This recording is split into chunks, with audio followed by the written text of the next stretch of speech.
Ok.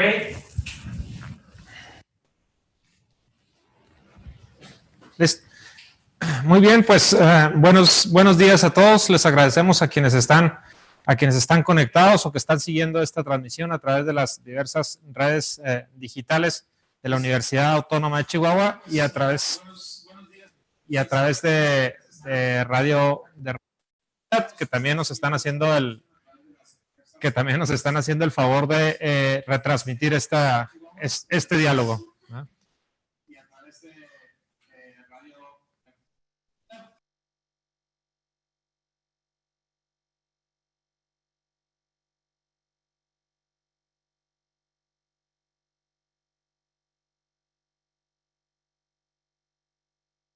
Y el doctor Isaí Medina es médico internista e hizo la especialidad en infectología en la ciudad de Monterrey, en el Hospital Universitario. Actualmente nos apoya dentro del Hospital Christus Muguerza y del Hospital Ángeles, aquí en la ciudad de Chihuahua, en el área de infectología. Y pues realmente nos apoyamos mucho en él. Y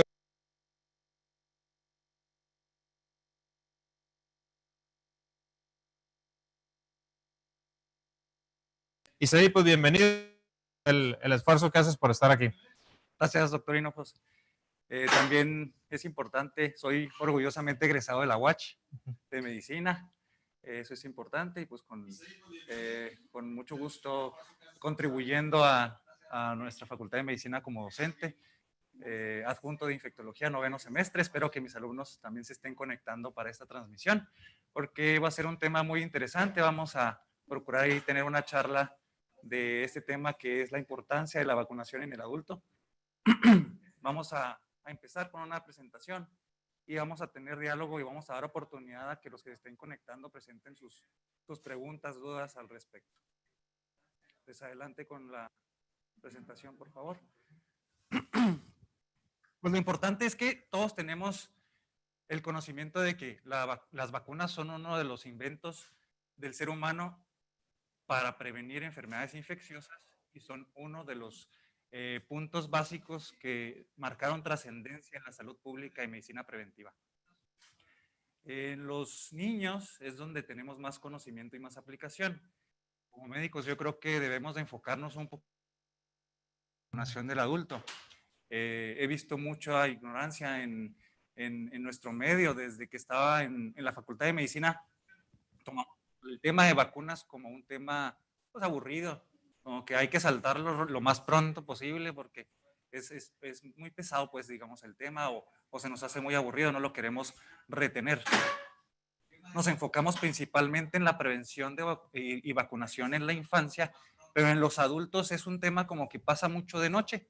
De repente no sabemos el esquema de vacunación de los adultos. Los pediatras son los que deben de tener, por ejemplo, el control y el conocimiento de las vacunas en la infancia, pero en los adultos se supone que son los médicos internistas, y he visto ahora que estoy de presidente en el Colegio de Medicina Interna que hay muchas dudas, muchos huecos en el conocimiento de medicina interna en cuanto a la vacunación del adulto. Y adultos mayores de 18 años, a eso me refiero, porque todavía en pediatría la vacunación del adolescente está involucrada. Entonces, no me dejará mentir en eso el doctor Hinojos, que los pediatras son expertos en vacunación de los niños y adolescentes. Entonces, la responsabilidad del internista también debe de ser experto en la vacunación del adulto.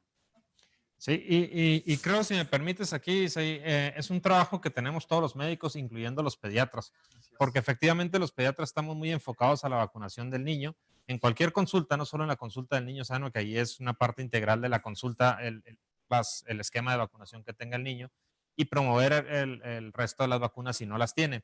Pero creo que algo que se nos pasa, y lo hemos comentado en algunos congresos de pediatría, es que no comentamos a los papás. Es decir, nosotros como pediatras tendríamos que decir, bueno, ok, el niño va bien, su esquema de vacunación está bien, lo felicito, señora y señora, pero ustedes cómo van con sus vacunas, ¿verdad? Así es. Pero debemos de empezar por el conocimiento de las mismas. Creo que incluso en el área de pediatría nos falta, tenemos un gran desconocimiento respecto a las vacunas que debe llevar el adulto. Y más ahora en el contexto de una pandemia, en donde leía yo una frase de un médico y me parece muy correcta: no debemos de permitir que esta pandemia de coronavirus, su secuela sea el resurgimiento de enfermedades que ya teníamos si bien no erradicadas, por lo menos controladas o por lo menos con una disminución importante en su incidencia, debido a que se suspendió la vacunación. Eso es algo que nos preocupa a nivel de pediatría y nos debe preocupar también a nivel del adulto, que durante esta pandemia de marzo para acá, gran parte de las actividades de vacunación disminuyeron, tanto de manera oficial como porque la gente pues ya no quiere ir a los centros de salud a vacunarse. Tenemos que buscar alternativas para continuar con la vacunación. Pero sí creo que es un trabajo de todos los médicos, pediatras, médicos generales, médicos de primer contacto, los médicos familiares que también inciden mucho en la vacunación, la cuestión de la vacunación del adulto. Tenemos, creo yo, un desconocimiento de esto, ¿no crees?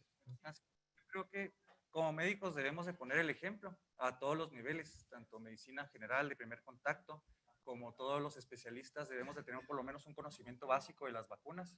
E insisto, los especialistas en adultos, medicina interna, geriatría, debemos de poner el ejemplo empezando a vacunarnos nosotros, tener nuestro esquema de vacunación completo para nuestra edad y también favorecer que ese esquema de vacunación se tenga completo en nuestros padres, en nuestros abuelos, nuestros familiares.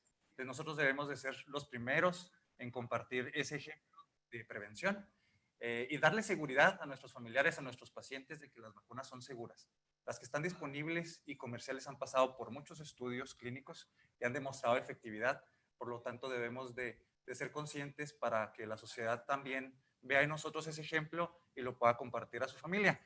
Dentro de ese desconocimiento está tanto el miedo de salir a vacunarse, que en la balanza es mejor salir y llevar a sus hijos o ir a vacunarnos contra influenza, contra otras enfermedades infecciosas, y también evitar el desconocimiento por tanta información que hay disponible en las redes. Lamentablemente, la misma libertad de expresión y el poder obtener tan fácil información se presta a desinformación. El movimiento antivacunas que está en todo el mundo y muchos lo hemos escuchado, donde hay contextos políticos, religiosos y de otro tipo de información que se salen de lo científico, se convierten en pseudociencias que dan información que parece fidedigna y echan mucha tierra, digámoslo así, a las vacunas y a los procedimientos, diciendo que es una conspiración de compañías que están controlando la venta de vacunas y que son empresas millonarias o que hay un personaje ahí detrás de todo esto que se está haciendo millonario por las vacunas, pero en realidad es uno de los más importantes inventos que trascendieron en la salud pública y eso es en lo que nos vamos a enfocar y vamos en esta presentación a mencionar un poco de la historia, vamos a poner un poquito más de imágenes para que sea más visual, que no sea pura información y en base a lo que pongamos en esta presentación me gustaría que nos compartieran sus dudas y comentarios. Entonces, por favor, adelante con la siguiente diapositiva, por favor. Bueno, a lo mejor se ve un poquito distorsionado, pero vamos a hablar un poquito de historia donde hay puntos básicos que recordar, donde hubo personas desde 1721 que tomaron la idea de la variolización, que es inocular el virus de viruela vacuna en niños, como lo hizo también Edward Jenner, y vio que se prevenía la enfermedad de viruela en estos infantes en los cuales se inoculaba el virus. Entonces, de ahí viene como las primeras registros de vacunación y ahí mismo viene el nombre de vacunas, de que se tomó la primera inoculación de la viruela vacuna en la infancia y de ahí viene el nombre entonces de vacunación, que en realidad son inmunizaciones o son refuerzos en el sistema inmune, pero se quedó ya ese término.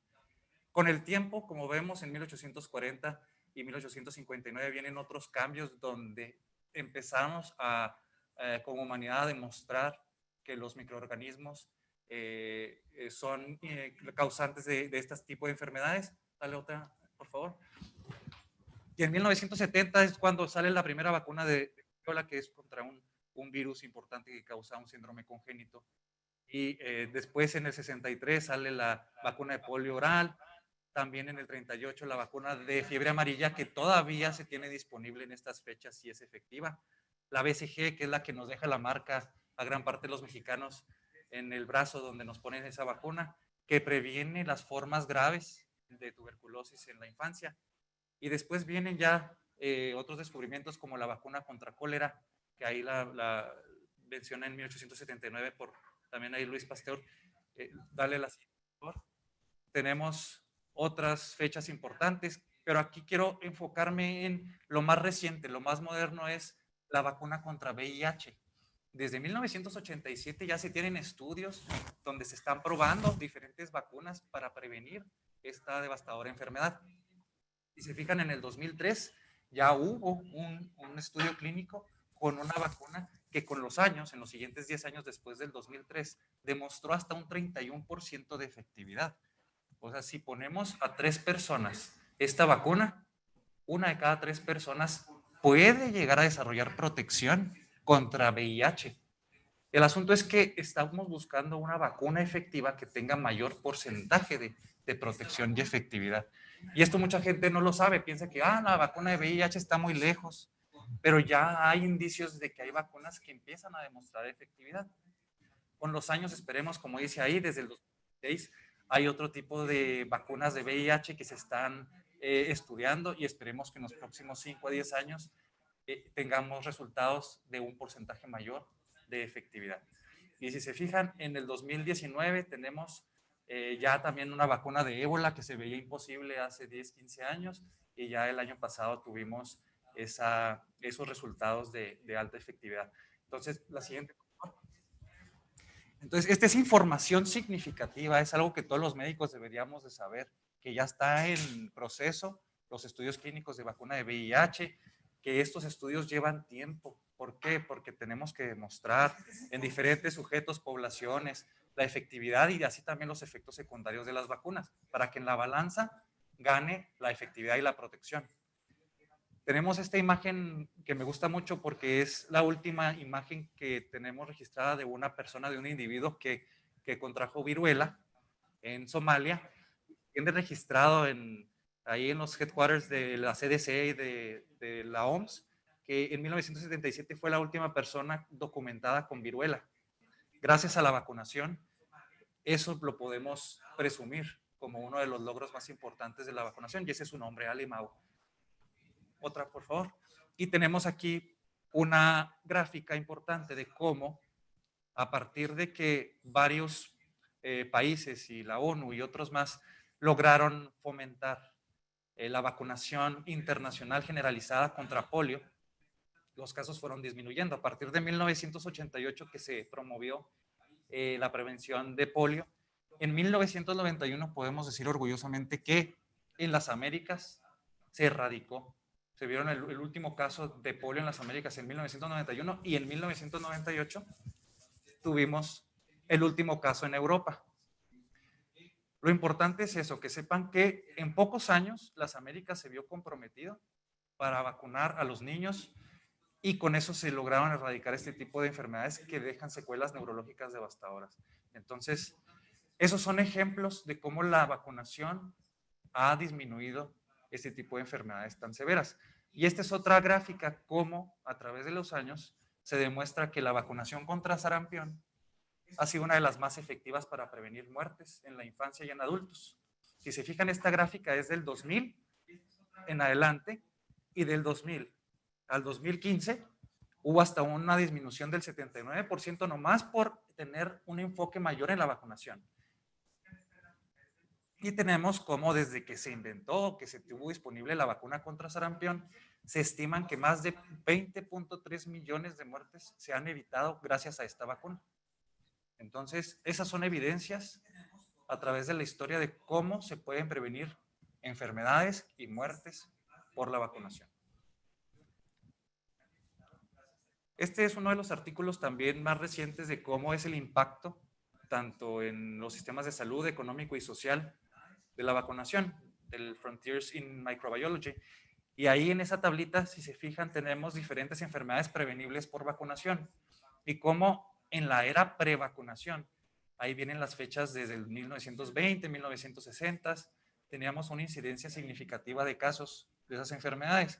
Y con la introducción de las vacunas, vemos la última columna que está con la flecha roja, tenemos hasta un 94 a un 100% de erradicación de estas enfermedades gracias a la vacunación. Esta gráfica es bien importante para comentar lo que bien comentó el doctor Hinojos, de que lamentablemente Si llegamos a confiarnos y como población disminuimos nuestra apego a la vacunación, vienen este tipo de detalles. Tenemos una disminución significativa, si se fijan ahí con los años, de estas enfermedades de difteria, sarampión, de pertusis, pero viene ese pico del 2017 en adelante, que ahí lo menciono, ahí lo marqué con una flechita roja porque es importante cómo vienen algunos brotes a nivel internacional y ahí nos incluimos como país, México, donde hubo un poquito de bajar ahí la guardia con la vacunación de sarampión y por lo tanto otra vez están presentando brotes, picos de esta enfermedad que ya la teníamos prácticamente erradicada. Entonces, eso es lo que habla de cómo algo que tenemos seguro, hasta disponible gratuito, lamentablemente el bajar la guardia como población, el dejarnos llevar por desinformación, puede llevar a que algunas de estas enfermedades resurjan y eso puede ser un problema severo de salud pública. ¿Cómo ves estas gráficas y esta información? Sí, fíjate que eso es algo que me preocupa a mí, bueno, lo que preocupa en general a la comunidad médica. Si bien antes ahorita mencioné que con la pandemia se disminuyó un poco la actividad de la vacunación, la aplicación de vacunas, la gente que por temor, acudiera a vacunarse. Antes de eso ya estábamos batallando con los famosos grupos antivacunas, ¿no? Que como bien lo dijiste, en una desinformación, y ahí también es trabajo de nosotros los médicos, el combatir esta desinformación del miedo a las vacunas. Y yo decía que hace unos días platicaba con la gente de Secretaría de Salud y comentaba que uno de los peores días para la humanidad fue por ahí de febrero del 98, me parece que fue cuando se publicó este terrible artículo que causó tanto problema de Wakefield, que se publicó en Londres, en el Lancet, y que relacionaba a un grupo de niños con autismo, de la vacuna, me parece que era la triple viral, la relacionaba con autismo. Y a raíz de ahí se agarraron los grupos antivacunas. Después de ese artículo se vio que la investigación estaba mal hecha, incluso se le quitó su licencia a Wakefield, que al final terminó muy mal él. El Lancet retiró el artículo de sus publicaciones, en teoría ahorita ya no se debe de encontrar.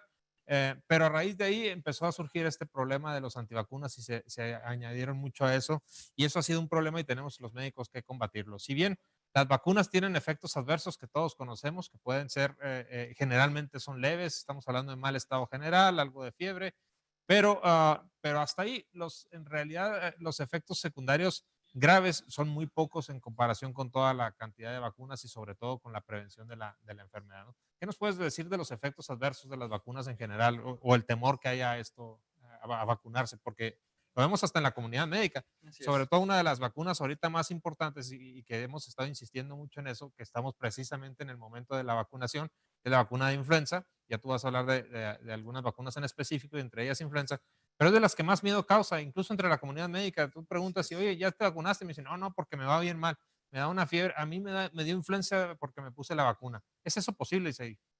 Bien, qué bueno que lo mencionas. Es que las vacunas, insisto, esto es lo más importante que debemos de compartir los médicos. Las vacunas están ahí porque ya pasaron un proceso muy, o sea, bien severo, meticuloso para ver que el beneficio y la protección, la prevención de enfermedades sea mayor que los efectos secundarios. Hay algunas vacunas, como la triple viral, que son de virus vivos atenuados. Ese tipo de vacunas que tiene sarampión, rubiola y parotiditis, la protección contra esas tres enfermedades, no se debe de aplicar en pacientes con inmunodeficiencias o inmunosuprimidos, porque puede ser que haya un resurgimiento de esos mismos virus que están atenuados ahí y generen enfermedad. Entonces, el médico que indica este tipo de vacunas debe saber que para esa población no es.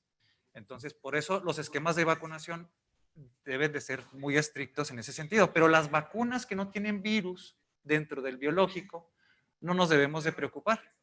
Obviamente tienen coadyuvantes como aluminio, tienen proteínas que hacen que nuestro sistema inmune, cuando se apliquen este tipo de vacunas, manden ahí los linfocitos y las demás células que van a reconocer la proteína o las proteínas de estas bacterias o virus que queremos generar protección.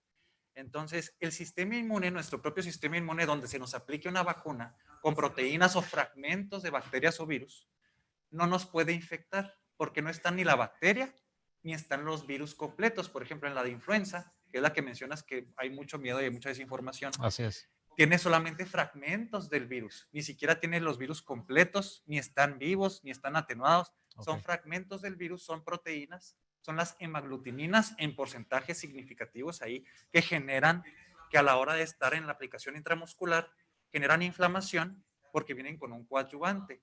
Ejemplo, si traen aluminio, el aluminio que se inyecta en microdosis, ese genera que el sistema inmune mande, ahí los linfocitos reconozcan, las células presentadoras de antígeno le presentan a los linfocitos anticuerpos contra esas proteínas en específico, que son las que han demostrado que son las que van a protegernos, o sea, se desarrollan los anticuerpos y la memoria contra esas proteínas. Lo más fácil de platicarlo así como cuando le presentamos un retrato hablado a la policía. Sí. Le damos que el delincuente es alto, mide 1,80, tiene el cabello chino, es moreno. Entonces ya la policía está tomando ahí nota de eso y genera un archivo, una memoria para perseguir al delincuente. Lo mismo pasa con las vacunas de influenza y otras más que tienen proteínas. Entonces le estamos dando el retrato hablado del delincuente a nuestro sistema inmune para que genere esa protección, para que genere eso, pero no nos genera la enfermedad. ¿Qué pasa? ¿Por qué me duele el brazo? Pues porque te inyectan y te lastiman el músculo cuando entra el sí, biológico. Claro. Y después que el sistema inmune manda ya a sus soldaditos a reconocer el terreno, obviamente va a doler el brazo como 3 a 5 días. Y hay personas que tenemos el sistema inmune a lo mejor un poquito más hiperactivo de lo normal y puede haber enrojecimiento, aumento de volumen, puede haber fiebre.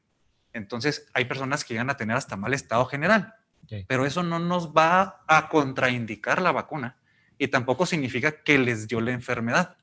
Es imposible que proteínas que no están conformadas como un virus o una bacteria puedan infectar y causar la enfermedad. Entonces, en resumen, la vacuna de influenza y otras vacunas que son de fragmentos de proteínas no pueden generar la enfermedad. Eso es importante porque incluso, te digo, en la comunidad médica yo he escuchado ese mito que se persiste y eso es muy claro. La vacuna de influenza no puede generar la enfermedad. No es posible que te vacunes y te dé influenza. En los pacientes que tenemos con alguna enfermedad crónica, ¿está contraindicada la vacuna? ¿Hay alguna contraindicación? Algunas enfermedades de la sangre, pacientes con cáncer, pacientes con diabetes, hipertensión, ¿está contraindicada en alguna de estas? No. De hecho, ahorita en unas cuantas diapositivas más voy a mencionar eso porque sí es muy importante que sepan que aún en los pacientes con enfermedades autoinmunes, cáncer o alguna otra enfermedad que tenga el sistema disminuido del paciente, es más importante que se vacunen ellos.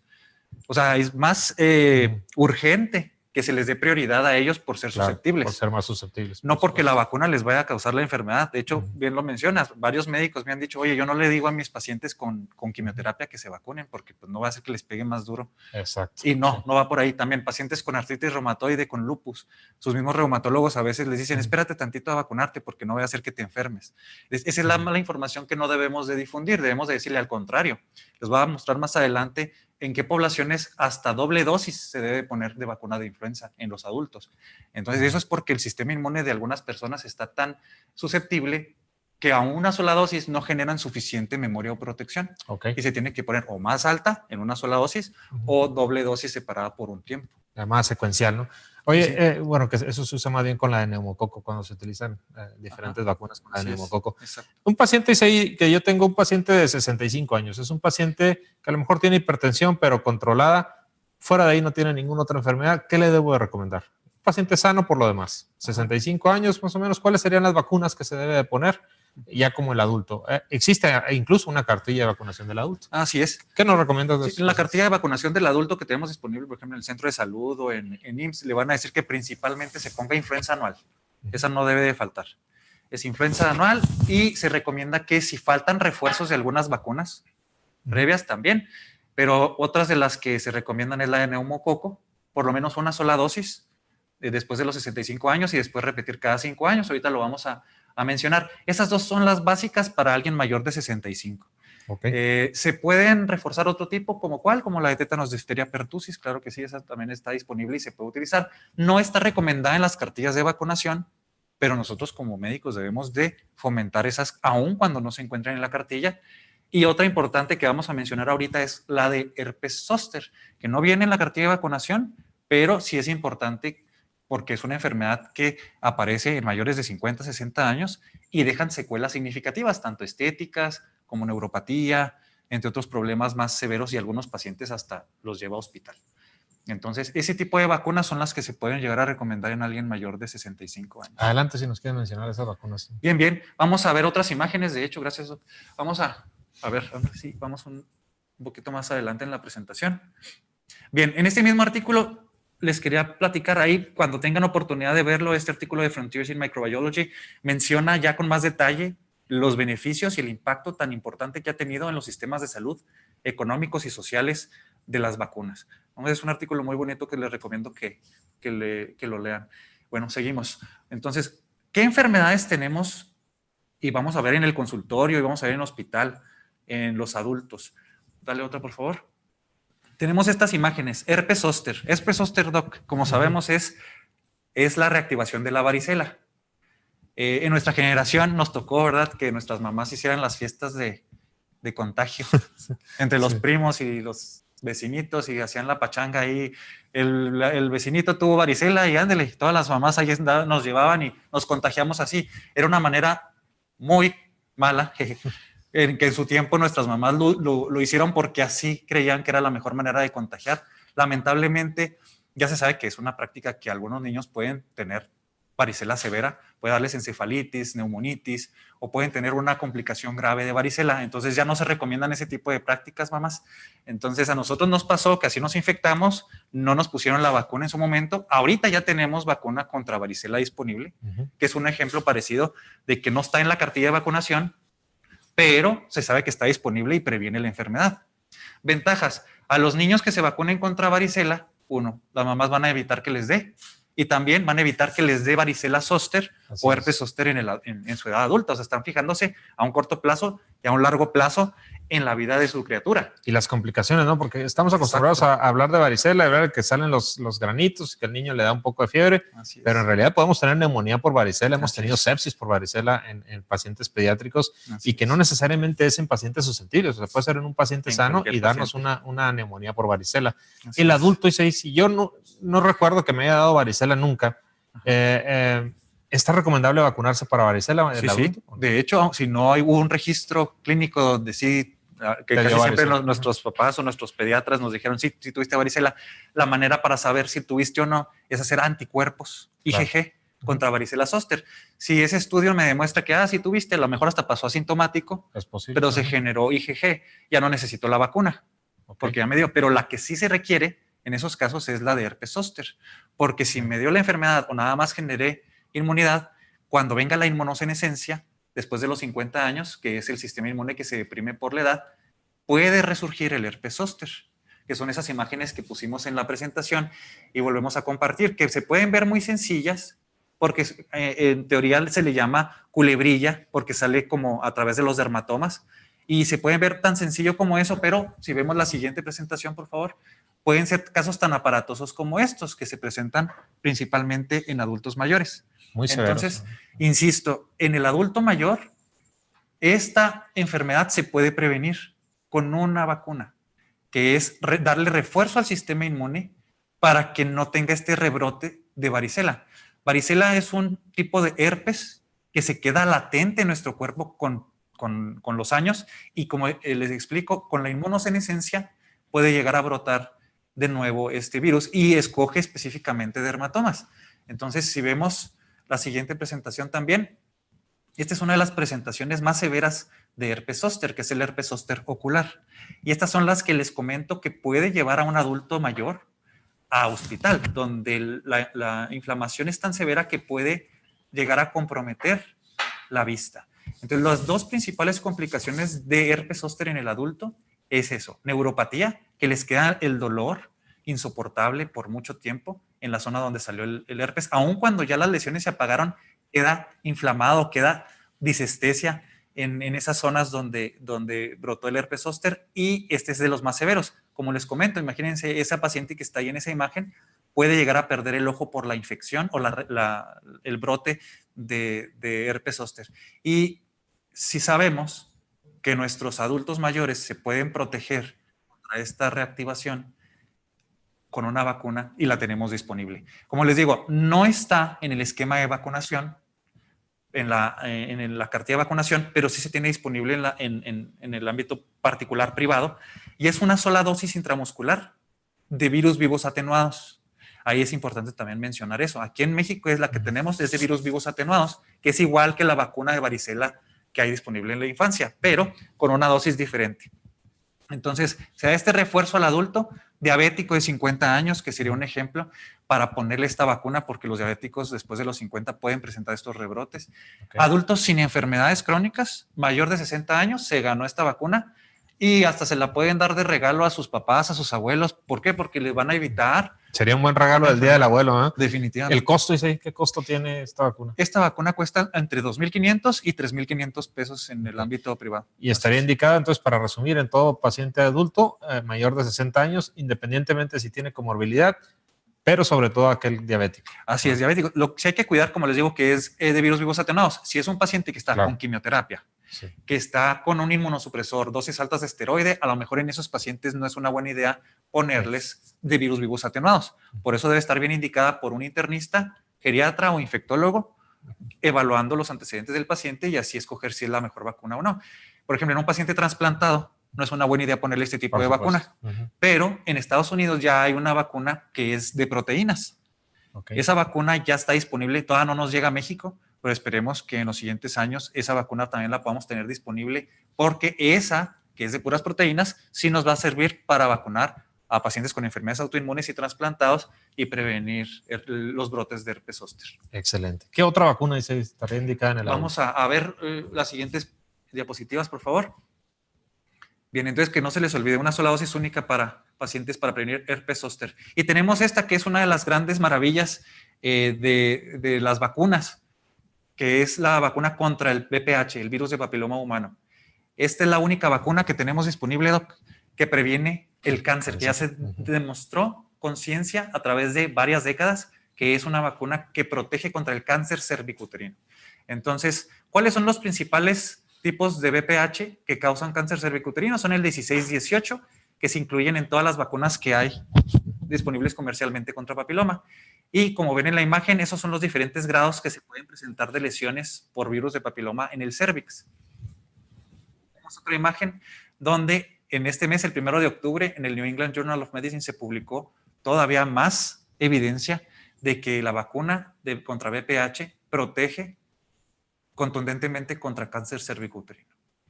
Ya está viejo ese artículo, ¿no? Este es de 1 de octubre. Sí, por eso digo, ya está viejo. Sí. Bien reciente. Y hay otros más, ¿verdad? Hay otros de Lancet, hay otros de otros journals que ya tienen décadas demostrando que se protege de cáncer. La efectividad de la vacuna. Pero fíjense esas imágenes, Doc. Estas son las también quedan pendientes porque son verrugas. Son verrugas vulgares, verrugas genitales y verrugas orales que se pueden prevenir por esta vacuna. Les comento que el 6 y el 11 son los virus que causan verrugas. Esto es la parte estética, la parte que hace que las personas que tienen contactos sexuales y luego les aparecen verrugas, pues tengan problemas de autoestima, tengan problemas para conseguir pareja y que a la vez estas son como señales de que pueden tener también lesiones por papiloma de los tipos que pueden generar cáncer.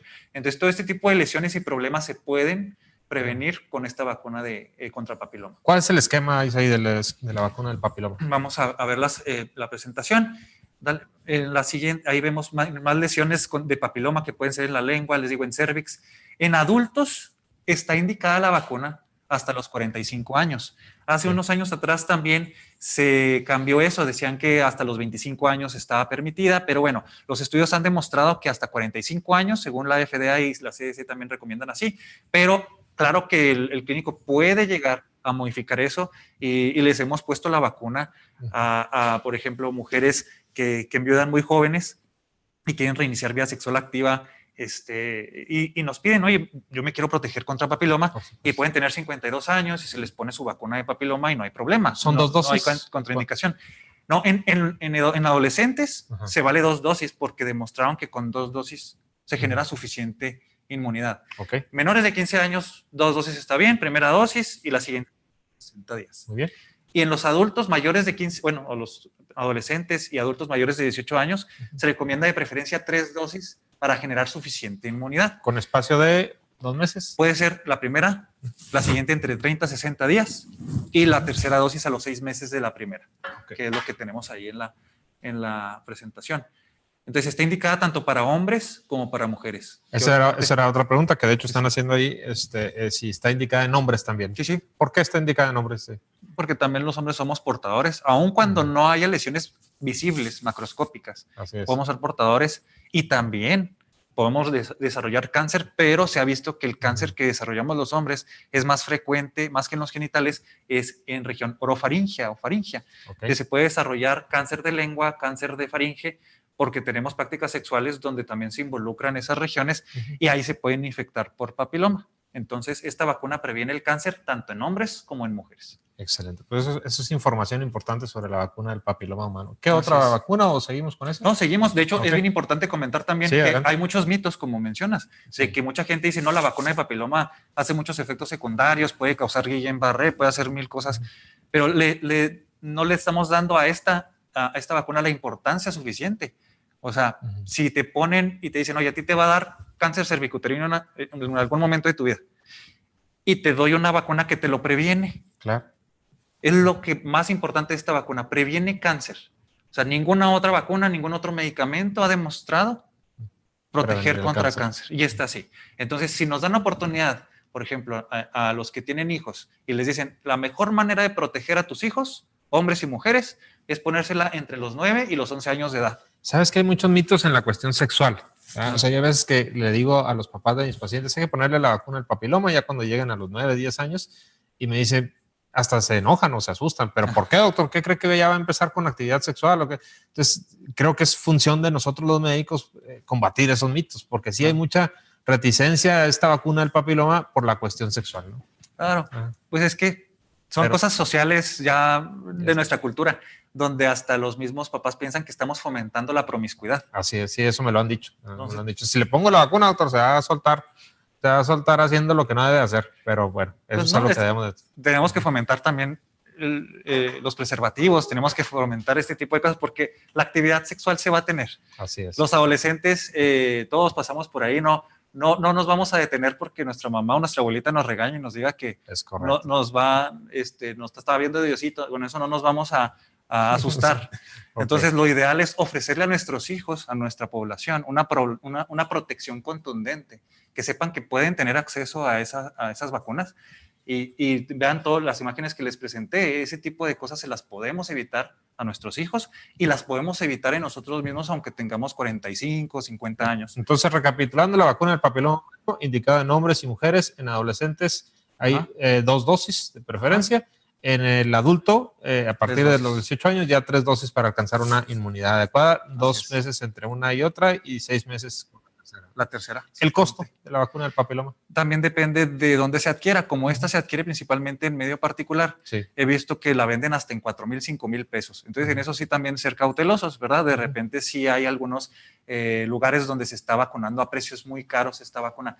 Yo la puedo conseguir junto con otros médicos que los proveedores directos de esta vacuna a veces nos la dejan para la venta al público entre 2,400 y 3,000 pesos. Entonces ese debe ser el rango adecuado de la venta de cada dosis. Perfecto, muy bien. Adelante. Sí. Bien, tenemos entonces más imágenes que compartir y de otras enfermedades. Ya pasamos de 2 enfermedades que son prevenibles por vacunación en el adulto, que es importante que sepan que existen vacunas para prevenirlas, y las otras que vamos a mencionar ya son infecciones respiratorias. Aquí, si me permite, se va a hacer una pausa para contestar algunas preguntas antes de que pasemos a las otras. Sí. Nos preguntan, mujeres y hombres ya contagiados con el papiloma, es decir, una mujer o un hombre que ya tuvo el diagnóstico, ¿se puede o se debe vacunar o no? Sí, es muy buena pregunta, de hecho, porque la mayoría de las personas con vida sexual activa ya nos hemos infectado a lo mejor alguna vez con un virus de papiloma y no sabemos. Los que están con una lesión que se puede ver dicen, bueno, ya la tuve.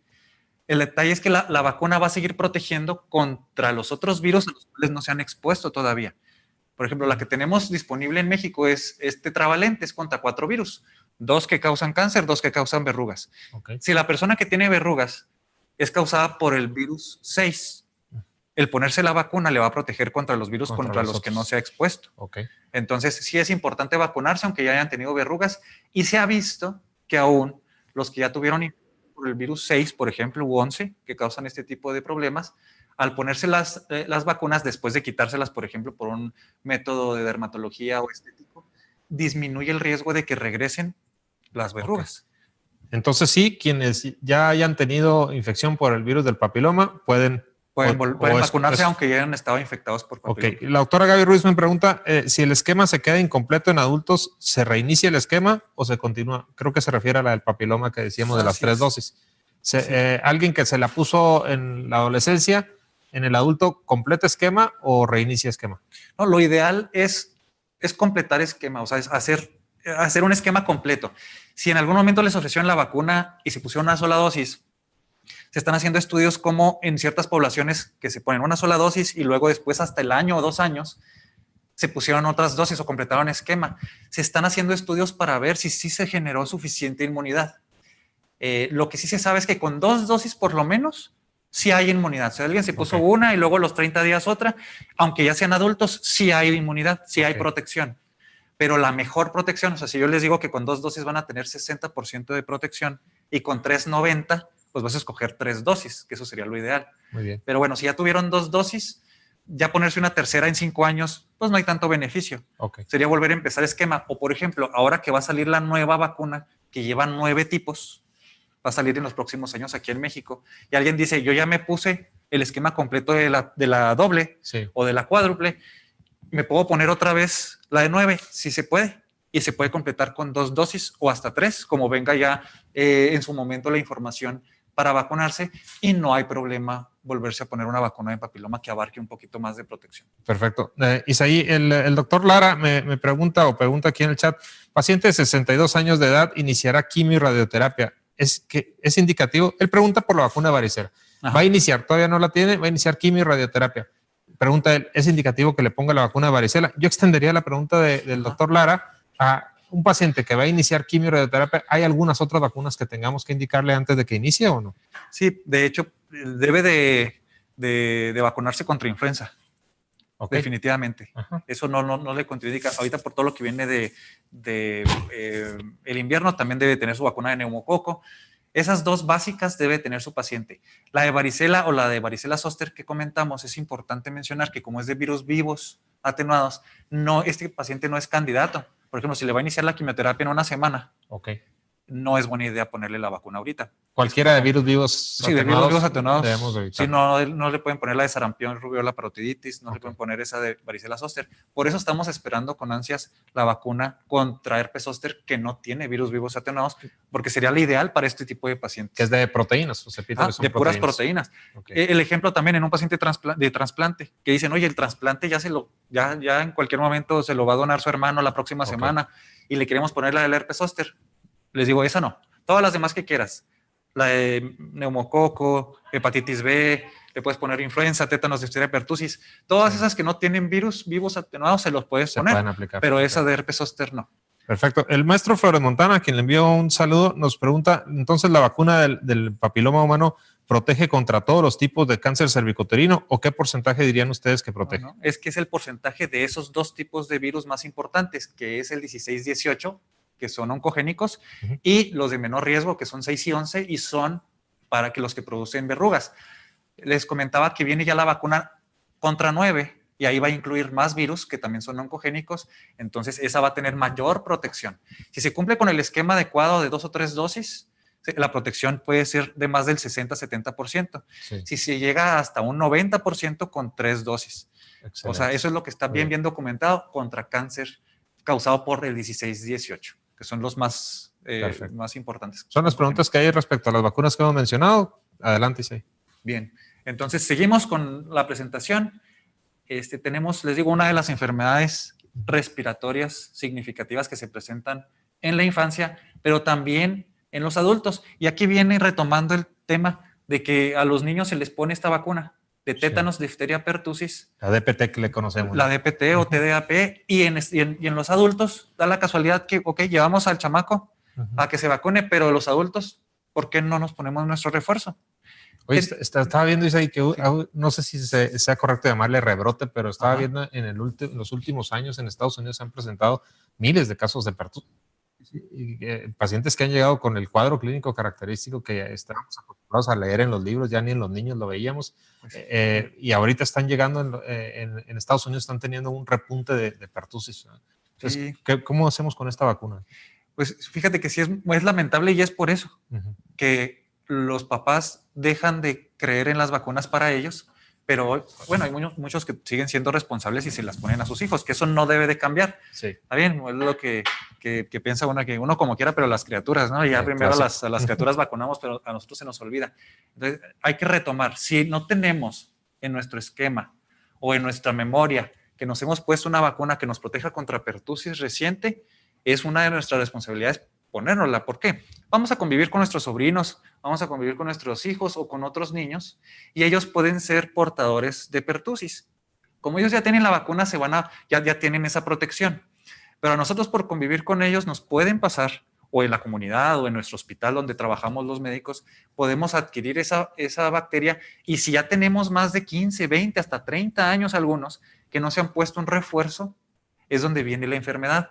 Y por eso en los adultos empiezan a ver esos rebrotes de que, oye, ¿cuándo fue la última vez que te pusiste una de tétanos, difteria, pertusis? Pues no, la última fue pura TD y fue hace 20 años. Entonces, ya no, los anticuerpos de protección disminuyen contra este tipo de bacterias. Les tenemos que reforzar. Por lo menos un refuerzo cada 8 a 10 años. Más si somos médicos y trabajamos en hospital infantil o en un hospital y estamos en contacto con pacientes. Entonces, eso lo podemos prevenir nosotros, como les digo, empezando los médicos y compartiéndolo con nuestros pacientes adultos. La vacuna está disponible y no es cara. De hecho, se consigue entre 700 a 1,200 pesos en el medio privado, y es una sola dosis cada 10 años. ¿Es la misma? ¿Es la misma que usamos con el niño o no? Es la misma. Aquí el asunto es que tenemos que en los centros de salud ofrecen la pura TD. Y eso es lo que hay que vigilar, porque para tétanos y difteria. Y a la hora de que vemos, oye, pues no incluye pertusis. Esa es la parte que, bueno, sí la tenemos gratuita, pero solo cubre por esas dos bacterias. La parte donde tenemos que reforzar es recordar que por lo menos cada 10 años un refuerzo de esta que incluya pertusis. Lo voy a mencionar aquí en otra de las diapositivas. También, no nomás cada 10 años en los adultos, sino en el embarazo. Cada embarazo, tanto el ginecólogo o ginecóloga que tenga su paciente, se le debe de recordar que su paciente embarazada se debe de poner un refuerzo, no solo de TD, debe ser de preferencia un refuerzo de TDAP que incluya pertusis. Aun cuando el embarazo haya sido muy cercano, de 2 años, 1 año entre uno y otro, se debe recomendar que se revacunen para que genere anticuerpos y esa protección de anticuerpos pase a la placenta y de la placenta al bebé, y esa inmunidad pasiva, el bebé tenga protección contra esas 3. Cuando se pone la TD, la protección contra el bebé en los primeros 6 meses de vida se queda reducida para pertusis. Y la mamá se va a quedar con más refuerzo todavía. Entonces, también por eso se ve.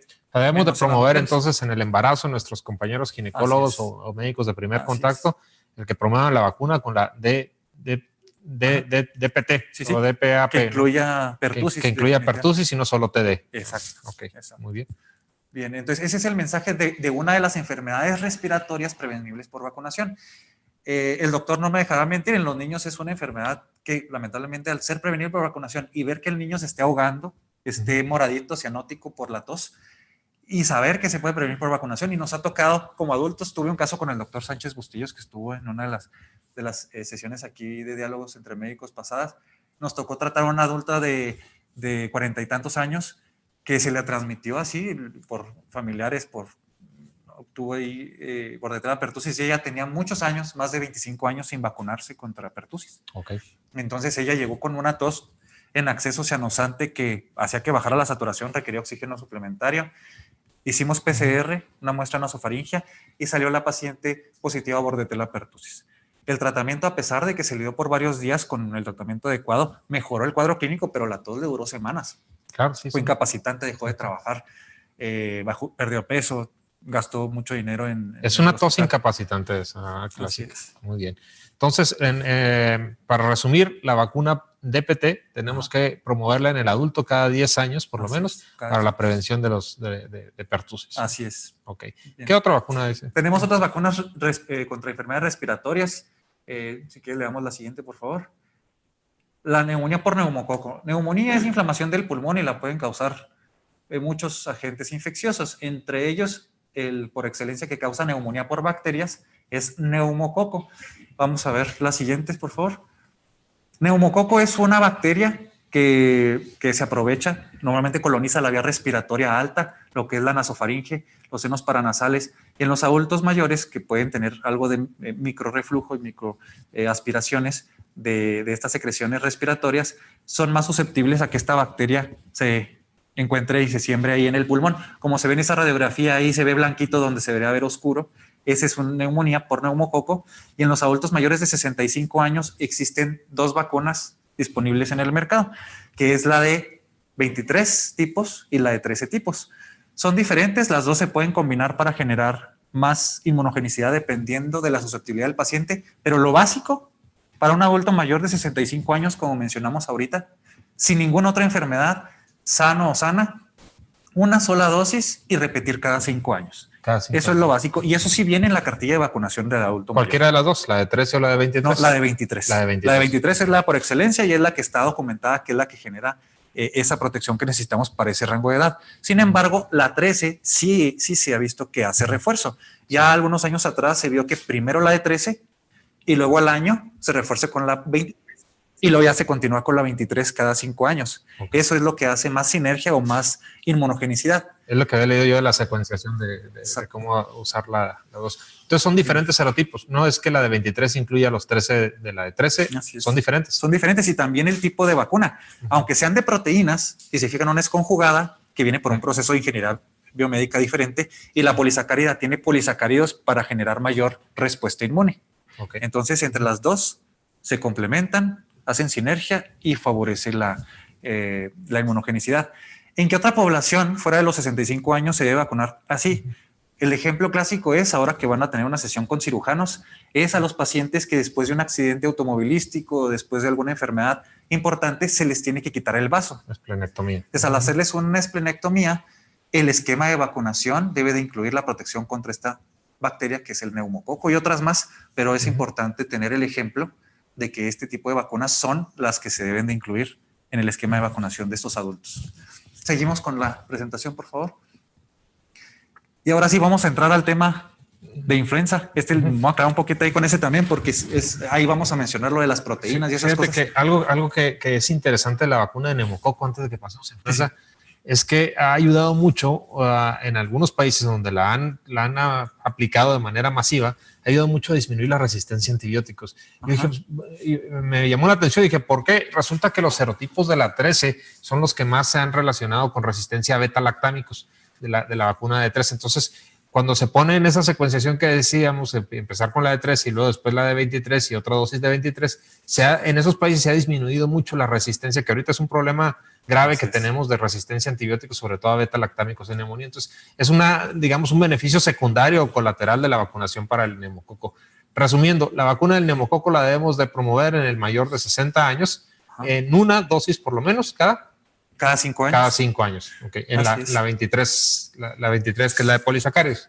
Así es, la 23, y se puede complementar con la otra. La 23 se tiene disponible gratuita en el IMSS, por ejemplo. Sí, de hecho era parte de lo que nos comentaba la doctora Ruiz, que es la que maneja también Secretaría de Salud para el mayor de 65 años. Así es. En pensiones también la tienen disponible mayores de 65 años. Ahí se vacunó mi mamá en pensiones, que ella es maestra jubilada, mi papá se vacunó en el IMSS. El asunto es que sepan que la tienen disponible los que tienen ese servicio médico. Los que requieran por indicación médica el complemento con la Prevenar, que es ya metí el gol ahí, de la 13. El asunto es, esa se consigue en el medio privado en un costo más alto, que es de 2,500 a 3,000 pesos por dosis. Pero afortunadamente es una sola dosis inicial y se complementa con esas otras cada 12 meses. Nos falta promoción. Nos falta promover a nuestros pacientes que se pongan esta vacuna, preguntar al paciente cuando llega como parte del interrogatorio normal si trae esa vacuna el mayor de 60 años para prevenir esto. Continuamos entonces. Bien, sí, también, bueno, comentando eso de la vacuna de neumococo, aun cuando no la tengan disponible en algunos lugares o esté escasa o tengan menos de 60 años, si el paciente está indicada que la tenga, por ejemplo, un adulto que tenga diabetes, que tenga EPOC o que haya tenido ya infecciones respiratorias bajas, es importante que esos adultos también se vacunen. Somos muy estrictos a veces en eso, de que llegue el adulto a buscar esa vacuna y si le dices que usted no tiene más de 60 años o 65, el detalle es que no se debe de quedar conforme con que le digan que no, sino que la busquen en el medio particular también, porque sí en esos pacientes también está indicado. ¿Sabes qué creo yo que nos ha fallado? O bueno, que es un área de oportunidad que pudiéramos aprovechar. Yo recuerdo en el INER, donde yo me formé como neumólogo pediatra, en el Instituto Nacional de Enfermedades Respiratorias, cuando dábamos de alta a un paciente, sobre todo los adultólogos que les decimos nosotros, ¿no? Cuando daban de alta a un paciente adulto, el paciente no se podía ir sin que lo viera como una especie de interconsulta final en el área de medicina preventiva. Entonces, y ahí valoraba su cartilla y ahí indicaba las vacunas del adulto faltante. Y la principal que usaban es esta del neumococo. Influenza prácticamente nadie tenía vacunas y no se diga pues ya VPH y algunas otras de las que hemos mencionado. La DPT tampoco la tenían. Entonces, se iba ya con su esquema de vacunación o por lo menos programado. Y era o ahí es tan estricto que si el paciente regresaba a su consulta subsecuente y no se había puesto la vacuna que le habían aplicado, no lo recibían en esa consulta hasta que se la pusieran. Entonces, creo que nos falta y tenemos que promover eso en la Secretaría de Salud, en el IMSS, en las instituciones, para que se maneje más este esquema de protección. Hace poco el doctor Valentín Luna también publicaba ahí en el chat del Colegio de Médicos unos criterios de alta ahora pues para el COVID. Pero ahí creo yo que también nos falta la interconsulta en medicina preventiva para poder completar. Sería un área de oportunidad para que todos estos pacientes tuvieran una vacuna. Una pregunta similar a la que ya nos habían hecho: el paciente que tiene neumonía, es dado de alta, ¿se le debe de aplicar vacuna de neumococo o no se le debe de aplicar? Sí, sí, tanto de neumococo y de influenza. Perfecto. Okay. Seguimos. Sí. Bien. Vamos a dar un poquito más de avance a la presentación con lo que es el virus de influenza. Ahorita ya nos hicimos esas preguntas de que si la vacuna que abarca tiene el virus en la vacuna, en el biológico, o qué partes es. Cuando nosotros vemos los apellidos de influenza, si se fijan, tenemos el apellido de A, H1N1, y ahí lo menciona hasta con colorcitos para que sepan que H viene de una de las proteínas que varían dependiendo del virus de influenza, que son las hemaglutininas, y pueden ser son más de 17, pero en esta referencia encontré que en aquel tiempo eran 1 a 17, ya son mucho más que esas. Neuraminidasas de 1 a 10 que también ya son más. Y hay otras proteínas estructurales del virus de influenza que es lo que le da el apellido. Entonces, cuando escuchamos influenza A, H1N1, es porque es el que tiene la neuraminidasa número 1 y la hemaglutinina número 1. Dependiendo del predominio de virus en los hemisferios, en el hemisferio norte o en el sur, donde fue la temporada de influenza, es como con unos cálculos matemáticos y de estadísticas y otras cosas más, se rediseña la vacuna anual. Mucha gente dice, bueno, ¿y por qué cambia cada año? Y viene por eso, porque si en el hemisferio que hubo estos tipos de virus de influenza se toman para generar la siguiente vacuna, les digo, ya hacen algunos cálculos para decir, estas van a ser las cepas o los tipos de virus de influenza que se van a incluir, porque van a ser los más frecuentes en esta temporada. Entonces son predicciones que hacen expertos en esto, en el manejo de las estadísticas y salud pública. Entonces ellos mandan ya la señal a los laboratorios que las van a hacer. Y, por ejemplo, las que tenemos disponibles es las de 3 tipos y las de 4 tipos, que lo vamos a ver más adelante. Y ellos dicen, a la de 3 tipos le vas a poner 2 de influenza A, 1 de influenza B. A la de 4 tipos, 2 de A, 2 de B. Y estas van a ser las más frecuentes. Entonces, en nuestra comunidad ya tenemos como estacional al que en algún momento dio la epidemia, que es el H1N1, que en el 2009 dio epidemia, pero ahora ya es parte de la comunidad. Por eso la vacuna de los últimos años, incluyendo la de este año, incluye un tipo de influenza A, H1N1, porque es uno de los más agresivos y que viene a dar problemas. El H3N2 no se queda atrás. Los últimos años, incluyendo va a incluir entonces influenza A y H3N2, y es lo que les menciono aquí en las imágenes, para que vean de dónde vienen estos apellidos. Y esos apellidos vienen de las proteínas estructurales del virus. E insisto, la vacuna no tiene virus. Tiene solamente fragmentos del virus, que en este caso serían las hemaglutininas. Vamos a darle otra, por favor. Y bueno, no quiero saturarlos con información, pero hay diferentes tipos de virus de influenza, que es el virus de influenza A, B y C. Los más frecuentes en nuestra comunidad son el A y el B y son los que más causan problemas. Dale otra, por favor. Y pues tenemos en qué edades se generan más problemas: en la infancia y en los mayores de 50 a 60 años. Por eso ahí se ven los picos y los aumentos en la mortalidad en los pacientes susceptibles. Les damos otra, por favor. Y estos son como los cursos a través de los años. Los brotes o las epidemias de influenza se presentan cada 8 a 10 años. Entonces, por eso se ven esas curvas epidémicas donde vemos que cada cierto tiempo nos esperábamos una epidemia. Por ejemplo, si en el 2009 hubo una, puede ser que ahora en este rango del 2020 se pueda dar, porque fue en 8 o 10 años, 8 o 10 años, así pueden presentarse este tipo de epidemias. Entonces hay que estar atentos a eso. Dale otra, por favor. Y tenemos así gráficas ya de México del 2018-19, cómo en las semanas epidemiológicas se presentan los casos de H1N1 y H3N2, como se ve ahí en azul, H1N1 en las semanas donde empieza el invierno, H3N2 se va agregando con el tiempo y pueden estar los dos tipos de influenza circulando en la comunidad. Por eso es importante tener la vacuna que cubra contra todos los más frecuentes. Dale otra, por favor. Y esta información es de la CDC. Estas estadísticas a lo mejor no las tenemos tan evidentes porque en México no es tan fidedigno el conteo de los casos, o por lo menos de los casos compatibles con influenza. Entonces, en Estados Unidos se ve que hasta más de 40 millones de personas se enferman anualmente de influenza, aun cuando hay vacuna disponible. Y las muertes por influenza llegan a ser hasta 60,000 por año en un país como Estados Unidos. En nuestro país no se lleva un conteo adecuado, pero con esto, con nuestros vecinos, tenemos suficiente para saber que todos esos son los casos de infección y casos de muertes anuales. Les digo, aún con la vacuna disponible.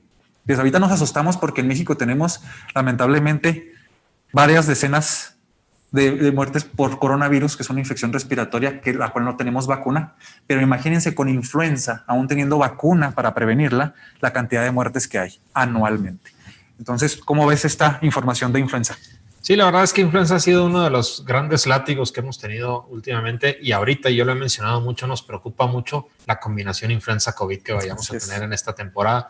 Por eso hemos insistido mucho en que en esta parte de la campaña de vacunación, que ahorita estamos con los susceptibles, es decir, los menores, como bien lo mencionaste ahí, los menores de 6 años, los mayores de 65 y el personal médico. Así es. Importante que esos 3 grupos nos vacunemos en esta temporada y nos vacunemos ya. Tarda en hacer efecto, en dar la protección inmunológica a la vacuna, aproximadamente unas semanas. Y eso es importante porque hay que vacunarnos ahorita por la temporada que ya viene. Creo yo que esta es una de las vacunas que más miedo genera, como ya lo mencionamos al inicio de la plática, pero debemos de promover que todo el mundo se vacune de influenza. Alguien que se vacunó ya en marzo o en febrero de este año, ¿se tiene que volver a vacunar esta vez o no? ¿Y por qué? Sí, es que las vacunas van cambiando por temporada. La temporada de influenza es de octubre a marzo-abril. Okay. Entonces, si alguien se vacunó tardío, sí, en este año, por ahí de febrero o marzo, le pusieron la vacuna de la temporada 19-20. Es correcto. Entonces, esta vacuna que apenas empezó ahora, en octubre, que es la de la temporada 2021, no sustituye. O sea, si se vacunó en marzo, no sustituye esta vacuna que se debe poner en octubre, noviembre. Al contrario, debe ser vacunación temprana. De hecho, el cambio, uno de los fenómenos que suceden, sí, por lo que muchas personas piensan que se enferman, es porque se terminan vacunando en enero, por ejemplo. Que ven que hay muchos casos. Ya me dijeron que hay muchos casos en los hospitales, que ya mi vecino se enfermó de influenza. Entonces ya da poquito miedo y van y se vacunan por ahí de enero o febrero. El problema de vacunarse en ese momento es que está el pleno pico de invierno de enfermedades respiratorias. Entonces tenemos en el ambiente virus sincitial respiratorio, metaneumovirus, rinovirus, y tenemos otros virus que también hacen síndrome muy parecido. Entonces, cuando alguien se vacuna en enero o febrero, en ese pleno pico de enfermedades respiratorias, si en los siguientes 10 a 15 días se resfría, le van a echar la culpa a la vacuna y van a decir, pues me vacuné contra influenza, por eso me pegó bien duro este resfriado. Claro. Entonces, por eso se recomienda que antes de empezar la temporada de influenza como tal, o la temporada donde hay más enfermedades respiratorias, en octubre y noviembre es mejor, porque hay menos riesgo que ahorita nos infectemos de otros virus respiratorios. Por lo tanto, va a pasar el dolor del brazo, poquita febrícula, malestar general, pero no se van a resfriar por otros virus que confundan.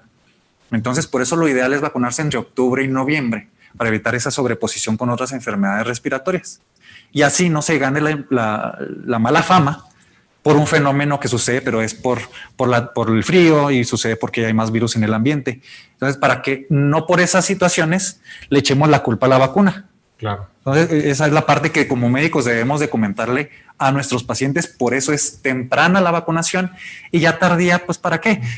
Si se pone alguien la vacuna en octubre, para noviembre generas protección. Te pones en noviembre la vacuna, para diciembre generas protección. Entonces, por eso insistimos octubre, noviembre como los meses indicados para este tipo de... ¿Hay alguna contraindicación para la vacuna de influenza? ¿Alguna enfermedad, algún medicamento, algo? Las que están como relativas es menores de 6 meses, que ya está ahí. Los que tienen alergia al huevo, entre otras cosas más, o que han tenido una hipersensibilidad severa a unas vacunas previas de influenza. La responsabilidad de la protección en los menores de 6 meses es la mujer embarazada. Okay. Por eso en el embarazo se deben de vacunar contra influenza, porque por inmunidad pasiva la van a generar ellas sus propios IgG y se los van a transmitir a sus hijos. Por lo tanto, los primeros 6 meses de vida van a tener esa inmunidad pasiva porque ellas se vacunaron. Entonces, a los bebés de 6 meses hasta 6 meses no se deben de vacunar por eso, porque en teoría traen la inmunidad pasiva. Ya después de 6 meses, con toda la indicación, se debe de vacunar a todas las personas.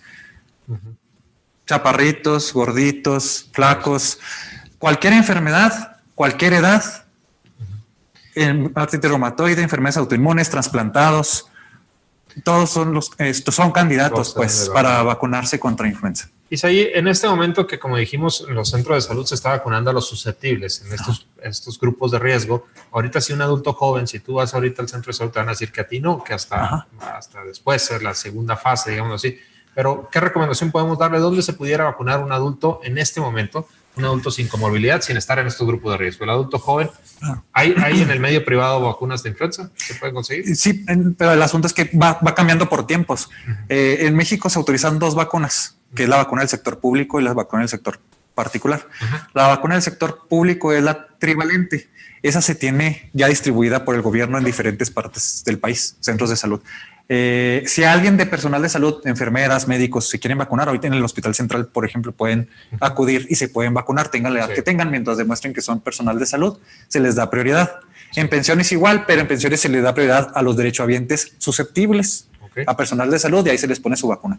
Y de repente la Secretaría de Salud hace campañas y van a ciertos lugares a vacunar a la población general.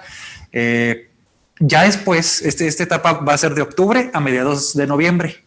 Después de mediados de noviembre se va a liberar los lotes de la vacuna particular, que es la vacuna tetravalente. Sí. Entonces, después de la segunda mitad de noviembre es cuando ya en los consultorios particulares vamos a tener disponible vacuna para poner de forma particular. Así es. ¿El costo es ahí? El costo ronda entre los 800 y 1,200 pesos por dosis de vacuna. Eso debe de ser un rango razonable. De repente, sí, como le digo, se presta que alguien quiera venderla en 2,500 y se aprovecha del pánico y así, ¿no? Debe de ser, primero, que sepan que es la vacuna de la temporada, que sepan que es la vacuna que se puede vender en el medio privado, que no sea de las que sacaron del sector salud y las están vendiendo de manera pues, ilícita. Entonces, lo ideal es que sea eso, que sea la temporada, que chequen el frasquito que diga temporada 2021 y les digo que sean de la marca que se puede vender en el medio particular. Pregunta Gaby, dice, no me vacuné en el embarazo, está hablando de la de influenza, y su bebita tiene menos de 6 meses. ¿Está indicado vacunarla? No, primero hay que ponerle una tachita a su ginecólogo por no haberla vacunado. Pero ¿se puede vacunar el menor de 6 meses? Lo ideal es que pues, ya si no se vacunó y no se tiene esa protección, tiene que proteger a su bebé del medio ambiente y más porque viene la temporada. Sí. Mientras más, o sea, cuando ya se vaya acercando a esa etapa de los 6 meses se puede hacer. Alguien dice, oye, si mi bebé tiene 5 meses y se puede vacunar. Sí se puede, pero la vacunación no va a ser tan exitosa. Pues el desarrollo de anticuerpos del bebé no va a ser tan exitoso, tan eficiente, exactamente. Entonces, por eso se busca que en mayores de 6 meses, esa es la verdadera contraindicación, porque lo que queremos es que su sistema inmune esté suficientemente desarrollado para poder generar anticuerpos. No significa que si lo vacuna al menor de 6 meses le vaya a ir mal o vaya a desarrollar la enfermedad, ya quedamos muy claros que no desarrolla la enfermedad. Exacto. Sí, no va a tener a lo mejor una respuesta tan eficiente del sistema inmunológico. Lo correcto sería para Gaby sería cuidar a la bebita para que no tenga el contacto con alguien enfermo, hasta que llegue los 6 meses y entonces sí vacunar. Y sí vacunar, así es. Y ya también vienen los esquemas de vacunación donde recomiendan que si es la primera vacuna, se ponga con un refuerzo. A los 28 días, 4 semanas, hay 2 que 3 esquemas ahí. Si es la primera vez que vas a vacunar a tu hijo de 4 años o de 2 años contra influenza, se recomienda poner doble dosis. Perfecto. Y así, y en adultos, ahorita voy a mencionar en qué parte de nuestra población debemos de vacunar con dosis altas o dosis dobles. Okay. Es importante. Bien.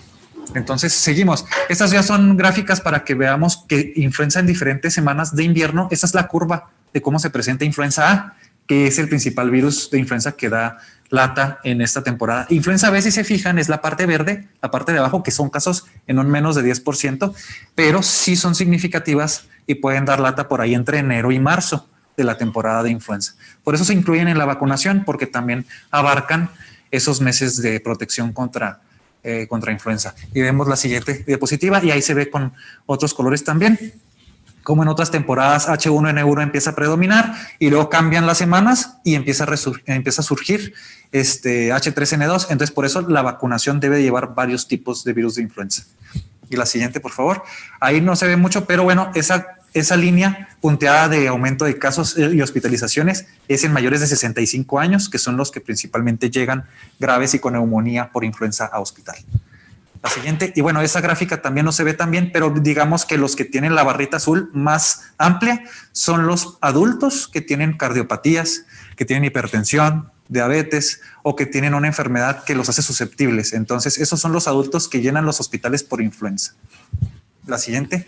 Y de nuevo un ejemplo de cómo son las curvas epidémicas y los aumentos en la mortalidad que se presentan cada ciertos años en influenza. La siguiente, por favor. Y bueno, estas son las imágenes que mucha gente piensa que influenza es un resfriado común y por eso muchos no se quieren vacunar. Pero estos son los escenarios que nos topamos en los hospitales.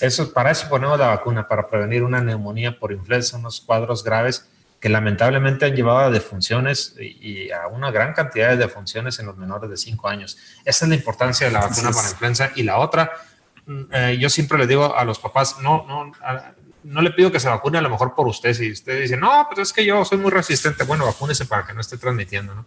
Para que disminuya esa dispersión. Hacer una pregunta, la de la vacuna de influenza, que se la puede poner a alguien con bajas defensas. Ya lo habíamos comentado, se puede poner, al contrario, hasta puede ayudar. Así es, y de hecho, ahorita lo voy a mencionar también, dependiendo del tipo de enfermedad que tenga su sistema inmune suprimido, es como se indican hasta más dosis de la vacuna. O sea, no les van a dar la enfermedad, eso debe de quedar claro, insistimos, la vacuna de influenza no causa la enfermedad. No tengan miedo de que sus pacientes se pongan la vacuna de influenza, sobre todo si tienen artritis reumatoide, si son trasplantados, al contrario, a ellos debe de ser prioridad. Y en algunos de ellos hasta doble dosis. Entonces vamos a seguir con las imágenes que tenemos. Les digo, en adultos también pensamos que nomás nos va a dar moquitos, vamos a estar con estornudos, tos y nada que terminamos hasta en el hospital con ventilador. Así es. Tenemos imágenes de cómo se ve la infección por virus de influenza en unas tomografías. Estas imágenes son muy aparatosas y se parece mucho a la neumonía que hace COVID porque son neumonías virales. Hacen vidrio despulido bilateral, multifocal y con el tiempo van desarrollándose consolidaciones y se pueden sobreinfectar con bacterias o del ambiente o del ventilador, dependiendo de la gravedad de la enfermedad. Vemos otras imágenes. Así se ven las radiografías de personas con influenza, con COVID tan severo. Entonces abarca los dos pulmones, muchas lesiones y estos pacientes terminan en hospital y algunos en defunción lamentablemente. Una combinación que le tenemos pavor los neumólogos es a influenza con neumococo. Nos hacen neumonías muy severas. Así es. Tanto en el adulto como en el niño. Así es, de hecho son las más frecuentes porque son bacterias que ya nos colonizan en la garganta, en la vía respiratoria y por las microaspiraciones se aprovechan que esté el pulmón susceptible. Exacto. Por el virus de influenza y ahora con coronavirus también. Y si llegan a estar en hospital o su ambiente es de inmunosupresión, como dicen, pueden otras bacterias entrar como Staphylococcus aureus en el adulto. Se mete neumococo, Staphylococcus y otras más. Y que esas son las principales bacterias que hacen sobreinfección y de hecho es a las que más se les echa la culpa de que termine el paciente con sepsis y defunción. Que además son gérmenes que, como decíamos ahorita, es un tema aparte, lo sé, pero que también cada vez están generando mayor resistencia a antibióticos y hemos tenido que usar antibióticos de mayor generación para tratar de controlarlas. Isaí, el tiempo nos está acabando. Entonces, terminamos. Sí, ya terminamos. Entonces tenemos ya para terminar lo de la vacunación de influenza. Estas son otras imágenes. Damos por favor otra. Dale otra, por favor. Estas son imágenes de cómo le debemos dar importancia a estos escenarios de COVID. Ya los vimos con influenza también. 1918, 1919 vimos ya hospitales llenos y otros más epidemias como la del 2009. Damos otras, son ejemplos de cómo el aumento de la mortalidad en esos años ya viene registrándose y cómo a la población se le pidió que se cuidara con cubrebocas. Y en todos los trabajadores de salud, en todos los niveles, ya se pedían medidas preventivas. Entonces, ¿cómo se puede prevenir la enfermedad de influenza? En adultos de 19 a 64 años, la dosis debe ser estándar y se debe de aplicar entre octubre y noviembre, como bien mencionamos, porque es cuando empieza la temporada de influenza. Y las dos tipos de vacunas que mencioné también, trivalente o tetravalente. Trivalente en sector público, tetravalente sector particular privado. ¿Es mejor una que otra o no? Lo que pasa es que es para la población, por ejemplo, como médicos que estamos expuestos, lo ideal es que tengamos la tetravalente, aún por ese 2 o 5% que abarque influenza B, esa cepa extra, nos va a proteger a nosotros que estamos expuestos. A un paciente susceptible o inmunosuprimido, con más razón, ese 2 a 5% le puede salvar la vida que le cubre y lo protege para otros tipos de influenza. Y es lo que voy a mencionar aquí en la siguiente diapositiva, que es la anterior, por favor. Aquí vemos cómo los adultos mayores, ya hay varios estudios. El primero es una revista que se llama Lancet y el otro es del New England Journal of Medicine, como ya se publicó, uno es del 2017 y otro del 2014 respectivamente, como la dosis alta de vacuna de influenza, que es la que les comento, que es de proteínas, no es de virus, no tiene virus, no causa la enfermedad. Dosis altas ya en estudios randomizados dio protección, se demostró que protege a los adultos mayores de formas graves y hospitalización de influenza. Entonces, la dosis debe de ser alta, intramuscular, una dosis anual. Si alguien dice, oye, en México no está la dosis alta, se tiene la dosis estándar, sí. Entonces o le pones doble dosis en el momento o se recomienda la doble dosis de poner una dosis inicial y una dosis a los 28 días también. Okay. Vamos a darle otra diapositiva. Y esto es el mismo ejemplo que pongo con los pacientes de trasplante. Y aquí incluimos a los adultos con artritis reumatoide, lupus, enfermedades autoinmunes, o adultos con cáncer. Se recomienda este tipo de prácticas donde demos doble dosis, una dosis inicial y a las 4 semanas un refuerzo. Okay. El ejemplo y el escenario es, me busca el otro un paciente, oiga, yo estoy en quimioterapia, y nada más está disponible la vacuna trivalente ahorita en el sector salud. Digo, póngase su dosis inicial de trivalente ahí en el sector salud donde se la están ofreciendo gratuita y usted refuerce a las 4 semanas con la tetravalente y así ya hacen sinergia y equipo y va a tener la protección ideal. Quienes estamos, porque en teoría esta plática está dirigida a médicos, quienes estamos atendiendo pacientes, valdría la pena un esquema similar, ponernos la trivalente del sector salud y al mes reforzar con la tetravalente. A lo mejor en nuestra edad, ¿no? Cuando estamos chavalones, jóvenes, con una dosis ya es suficiente. Okay. Si te pusiste la trivalente y quieres tener la protección extra, está bien, te puedes poner la dosis de tetravalente después y no te va a hacer daño, al contrario, te vas a proteger. Okay. Y si te quieres esperar un poco mientras no sea tan tarde para ponerse la tetravalente, está bien. Okay. O sea, tener doble dosis no les hace daño, pero con una sola dosis que tengan de vacuna de influenza en edad joven, sin más comorbilidades, es suficiente para protegerse. Pregunta el doctor Martínez, a quien también le envío un saludo al doctor Carlos Martínez, si se pueden aplicar de manera simultánea en el adulto mayor de 65 años la de influenza y la de neumococo. ¿Sí se puede? Sin problema. Así es. Muy bien. Sin contraindicación, así es. Adelante, sí. Bien, no, eso es lo que tenemos de información. Traía un poquito más de información, pero la pueden ustedes buscar. Está disponible gratuito el esquema de vacunación del adulto, ya ampliado por la CDC, como bien ahí les mencioné. Lo pueden buscar CDC y le ponen ahí Adult Immunization Schedule. Ese es el esquema que yo les paso a mis alumnos de 9º semestre de infectología para que lo estudien y se lo aprendan, porque son todas las vacunas disponibles en el mundo, no nomás en México, para proteger a los adultos. Y muchas de estas vacunas también son para viajeros. Entonces es importante que estén incluidas. Y si vemos las siguientes, es mucha información, pero pueden acceder a ella y ahí viene dividida por edades. ¿A qué edades me debo de poner ciertas vacunas? Y la otra parte, que es cuando tengo alguna enfermedad crónica, ya sea cardiopatía, hepatopatía, no tengo vaso, tengo VIH, estoy embarazada, alguna condición en específico, ahí también viene con rojo las que están contraindicadas y con amarillo las indicadas Y en gris o moradito están las que el médico debe de considerar de acuerdo a su ambiente o sus antecedentes. Entonces, esta es la información que les queríamos compartir en cuanto a la importancia de vacunación en el adulto. Isaí, no habíamos quedado en eso y a lo mejor te voy a... no estoy seguro que no te voy a agarrar en curva, pero podemos terminar esta plática de vacunas con cómo vamos con la vacuna de COVID. ¿Qué piensas tú como infectólogo? ¿Cuándo crees que podamos tener la vacuna y la protección de la misma, que no es lo mismo? Claro, pues es que bien les menciono, las vacunas requieren muchos meses, años, para demostrar efectividad, seguridad. Es bien importante que pase por sus fases adecuadas de evaluación clínica, la fase 1, 2, 3, que se pueda demostrar con cuántas dosis se genera protección. Hay competencia entre varios laboratorios. Afortunadamente, la competencia hace que esto se haga más aceleradito y que tenga también diferentes esquemas. Por ejemplo, está una vacuna de Merck Sharp & Dohme que está en camino, que es de virus atenuados, y otra que es de proteínas.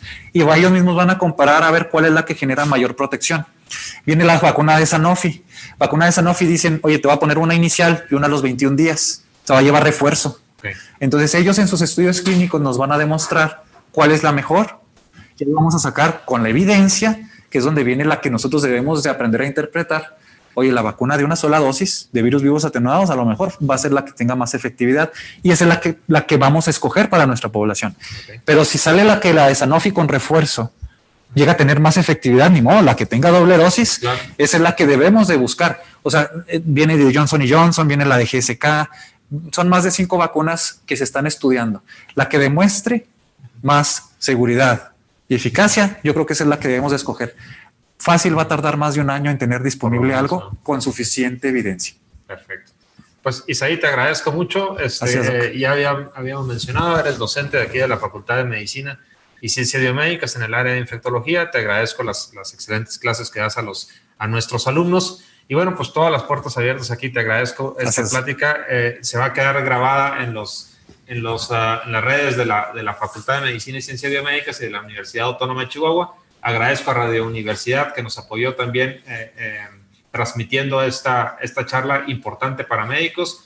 Conclusión, importante que todos promovamos la vacunación en el adulto, que en gran parte la desconocemos. Bueno, aquí ya el doctor Isaí nos hizo un resumen muy conciso de las vacunas que debemos de promover en el adulto para disminuir la morbilidad y la mortalidad de nuestra población. Muchas gracias a todos por acompañarnos en este diálogo entre médicos dirigido precisamente a la población médica del estado de Chihuahua. A través de la Universidad Autónoma de Chihuahua, agradecemos al rector, el maestro en educación Luis Alberto Fierro Ramírez, rector de la Universidad Autónoma de Chihuahua, quien nos ha permitido tener estas áreas de promoción de la salud a todos los médicos en el estado. Muchas gracias a todos. Gracias. Gracias, Isaí. Gracias, doctor.